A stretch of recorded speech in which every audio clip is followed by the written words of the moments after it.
Assalamualaikum warahmatullahi wabarakatuh. Perkenalkan, nama saya Nur Hasanah dengan NIM 1718006.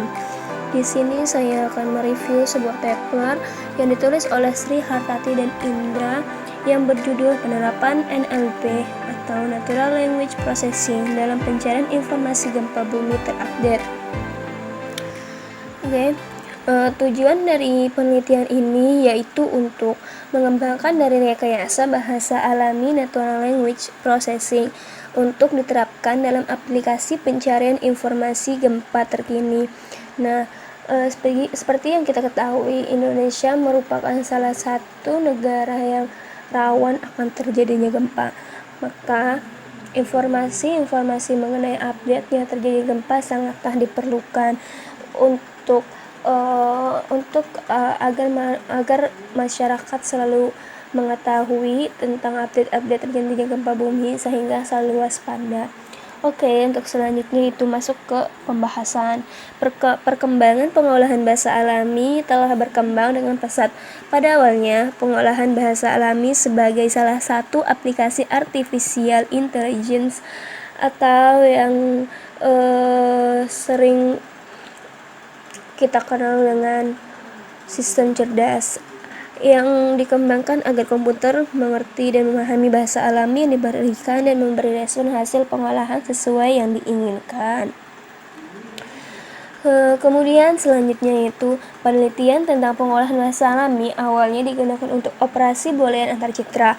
Pada penelitian ini, citra yang akan dioperasikan diubah sistem ke dalam kuadri.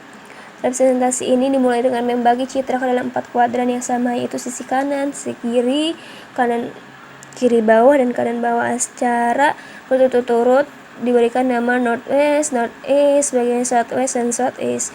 Kemudian tahapan selanjutnya kemudian kita beralih kepada metodologi penelitian. Pada tahapan ini terjadi beberapa langkah. Yang pertama itu pengumpulan sumber data, di mana sumber data ini dihasilkan atau didapatkan dari akun resmi Twitternya BMKG yang selalu mengupdate informasi mengenai gempa bumi, sehingga data-data ini dapat diakui kebenarannya dan dapat dipertanggungjawabkannya. Kemudian selanjutnya setelah kita mendapatkan data, kemudian yang selanjutnya itu pengolahan data, di mana dalam pre-processing ini terdapat 3 langkah. Yang pertama, mengubah setiap inputan kalimat menjadi huruf kecil semua. Tahapan kedua yaitu menghilangkan tanda baca, misalkan titik, koma, itu dihilangkan dalam inputan kalimat tersebut. Dan tahapan ketiga yaitu mengecek jumlah kata. Jika jumlah kata kurang dari atau sama dengan 5, maka inputan akan ditolak. Nah, dalam sistem ini hanya memberikan 5 inputan. Jika kelima inputan ini jika lebih atau kurang, kelebihan, maka akan diberikan peringatan berupa alert jumlah token minimal 5. Kemudian langkah selanjutnya yaitu rekayasa bahasa alami.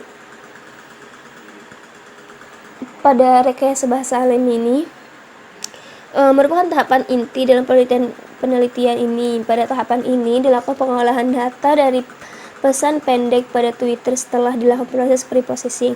Dari data hasil processing dilakukan proses scanner, parser, translator, dan evaluator sebelum mendapatkan jawaban akhir. Kemudian langkah selanjutnya yaitu pengujian sistem.